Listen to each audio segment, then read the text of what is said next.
The coalition government is planning in the near future to put in front of Parliament a draft bill.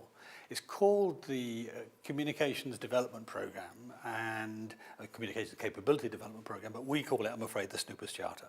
And what it requires is that every phone company, every internet provider, every communication supplier must keep a record of every communication you do, whether that is a text, a phone call on landline or mobile, whether it's an email, whether it's a web access, even when your phone, when you're walking around, checks its location. All of those things are going to go on a record and be kept for a period of time. We haven't established a period. It might be a year, might be 2 years.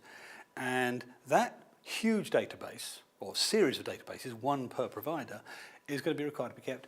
And then the government is going to take to itself the right to access it and find out who you've been talking to, what you've been doing, effectively, for that whole period. The people who suffer from this are actually the innocent people of Britain. I mean, the argument being put is this is to deal with terrorists and gangsters and paedophiles.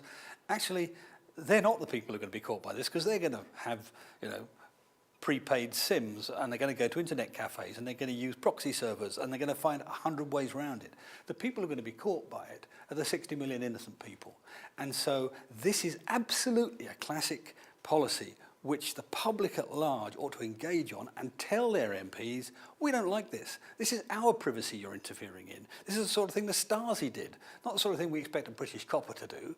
And we want you, our MP, to put it right.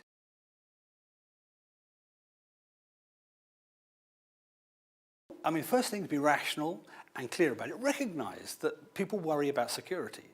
If a minister's been told, Minister, if you don't do this, we can't guarantee the safety of the British public, then they're going to take that seriously. Of course they are. So recognise there is an argument the other way and be polite about it, but point out that if they do this, they won't be just looking for a needle in a haystack. They'll be looking in a field of haystacks. They'll be diverting resources to doing things, false positives, they call them in the game, doing things that are the wrong thing, rather than focusing on the right people, the people who should be trying to chase, the real suspects, the real terrorists, the real gangsters.